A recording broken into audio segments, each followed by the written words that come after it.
नमस्कार. श्री गुरुचरित्राच्या 16व्या अध्यायामध्ये गुरुभक्तीचा अथांग महिमा आपल्याला बघायला मिळतो. खरं तर यात एक इतकी प्रभावी बोधकथा आहे जी गुरु-शिष्य नात्याचं खरं सार काय आहे ते आपल्यासमोर उलगडून ठेवते. चला तर मग गुरुसेवेचं खरं सामर्थ्य काय असतं हे या कथेतून जाणून घेऊया. तर कथेची सुरुवात होते एका ब्राह्मणापासून. तो खूप व्यथित आहे, दुःखी आहे आणि थेट श्री गुरु नृसिंह सरस्वती यांच्याकडे येतो कशासाठी? तर आपल्याच गुरूंची तक्रार करायला. तो म्हणतो की माझे गुरु फार निष्ठुर आहेत, मला फक्त आणि फक्त कष्टाची कामं सांगतात, पण ज्ञानाचं नावही काढत नाहीत. आणि खरं तर हीच या अध्यायातली मूळ समस्या आहे, जिथून सगळं सुरू होतं. हे ऐकून श्रीगुरु त्याला एकदम कठोर शब्दांत सांगतात. ते म्हणतात, अरे, जो शिष्य आपल्या गुरूंमध्येच दोष पाहतो त्याला कधीही सुख किंवा समाधान मिळू शकत नाही. गुरुनिंदा हे खूप मोठं पाप आहे आणि या मार्गाने ज्ञानाचा दरवाजा कधीच उघडत नाही. आता आपला मुद्दा त्या ब्राह्मणाच्या मनावर ठसवण्यासाठी श्रीगुरु त्याला एक प्राचीन कथा सांगतात. ही कथा आहे धौम्य ऋषी आणि त्यांच्या 3 निष्ठावान शिष्यांची. आणि ही एकच कथा गुरुभक्तीचे 3 वेगवेगळे पण तितकेच महत्त्वाचे पैलू आपल्यासमोर ठेवते. या कथेतला पहिला शिष्य म्हणजे अरुणी. धौम्य ऋषी त्याला एक वरवर पाहता साधं वाटणारं काम देतात. ते त्याला सांगतात की शेतातला फुटलेला पाण्याचा कालवा दुरुस्त कर आणि शेताला पाणी दे. पण अरुणी जेव्हा तिथे पोहोचतो तेव्हा त्याच्यासमोर एक मोठं आव्हान उभं ठाकतं. पाण्याचा प्रवाह इतका जोरदार असतो की तो माती आणि दगड टाकून बांध घालण्याचा कितीही प्रयत्न करतो, पण सगळं वाहून जातं. म्हणजे परिस्थिती पूर्णपणे हाताबाहेर गेलेली असते. आता बघा, गुरूंची आज्ञा मोडली जाऊ नये, फक्त याच एका विचाराने अरुणे एक अविश्वसनीय गोष्ट करतो. तो स्वतःच्या शरीराचाच बंधारा घालतो.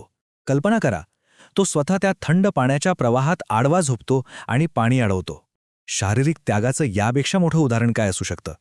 जेव्हा धौम्य ऋषी तिथे येतात आणि अरुणीची ही अविचल निष्ठा पाहतात, तेव्हा ते इतके प्रसन्न होतात की त्याला कोणताही औपचारिक पाठ न शिकवता सर्व वेदशास्त्रांमध्ये पारंगत होण्याचा आशीर्वाद देतात. म्हणजे काय? तर सेवेतून थेट ज्ञान मिळालं. अरुणीच्या त्यागाची गोष्ट तर आपण पाहिली. आता धौम्य ऋषींचं लक्ष वळतं त्यांच्या दुसऱ्या 2 शिष्यांकडे. एक आहे वैध आणि दुसरा उपमन्यू. आणि त्यांची परीक्षा ही अरुणी इतकीच कठीण होती. दुसरा शिष्य बैद, त्याला काम दिलं जातं धान्यानी भरलेली बैलगाडी आश्रमात आणण्याचं. पण काय होतं, वाटेतच ती गाडी चिखलामध्ये खोलवर उतून बसते. बैल बिचारे तिला ओढूच शकत नाहीत. त्या क्षणी बैद क्षणभरही विचार करत नाही. तो स्वतःचा खांदा त्या गाडीला लावतो आणि आपल्या अंगातली सगळी ताकद एकवटून ती गाडी चिखलातून बाहेर काढतो. त्याच्या या निस्वार्थ शारीरिक कष्टांवर ऋषी खूप प्रसन्न होतात आणि त्यालाही सर्व विद्यांमध्ये पारंगत होण्याचा आशीर्वाद देतात. आणि आता येतो तिसरा शिष्य उपमन्यू, आणि त्याची परीक्षा तर सगळ्यात खडतर होती. त्याला गायी चरायला पाठवलं जातं, पण एका अत्यंत कठोर आदेशासोबत. त्याला सांगितलं जातं की तू काहीही खायचं नाहीस. मग जेव्हा तो भिक्षा मागून खातो तेव्हा त्याला तेही बंद करायला सांगतात. इतकंच काय, वासराच्या तोंडाला आलेला फेस खाल्ल्यावर तेही निषिद्ध ठरवलं जातं. अखेरीस भुकेने व्याकुळ होऊन तो रुईची विषारी पानं खातो.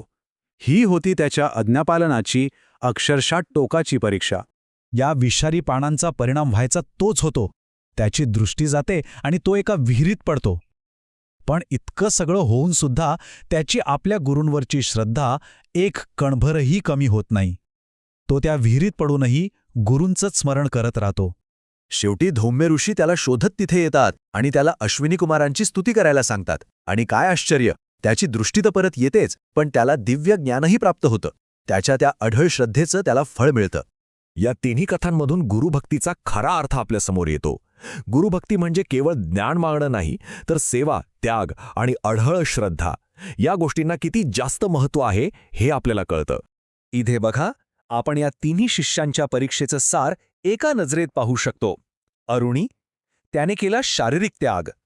बैद, त्याने सोसले शारीरिक कष्ट. आणि उपमन्यू, त्याने दाखवली अढळ श्रद्धा आणि आज्ञाधारकता. पण या सगळ्यामध्ये एक गोष्ट समान आहे, ती म्हणजे तिघांनाही त्यांच्या निष्ठेचं फळ म्हणून थेट ज्ञानप्राप्ती झाली. आता ही संपूर्ण कथा ऐकल्यानंतर तो जो सुरुवातीला तक्रार करणारा ब्राह्मण होता ना, त्याच्यात पूर्णपणे बदल होतो. अरुणी, वैद्य आणि उपमन्यू यांच्या निष्ठेची कथा ऐकल्यावर त्याला कळतं की आपली तक्रार किती क्षुल्लक होती. त्याला आपल्या चुकीची इतकी तीव्रतेने जाणीव होते की तो पश्चातापाने व्याकुळ होतो.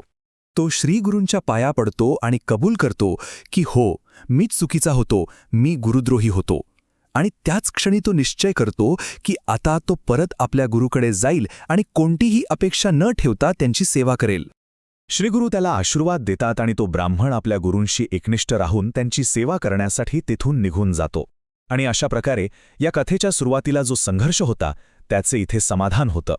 तर या संपूर्ण अध्यायाचं सार काय? सार हेच आहे की अरुणी, बैद आणि उपमन्यू यांच्यासारखी अढळ श्रद्धा आणि सेवाभाव जेव्हा आपल्या मनात असतो तेव्हाच गुरूंची कृपा आणि खरं ज्ञान आपल्याला आपोआप प्राप्त होतं.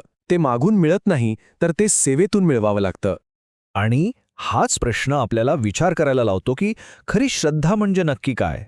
ज्ञानाची मागणी करणं की निस्वार्थ भावनेने सेवा अर्पण करणं?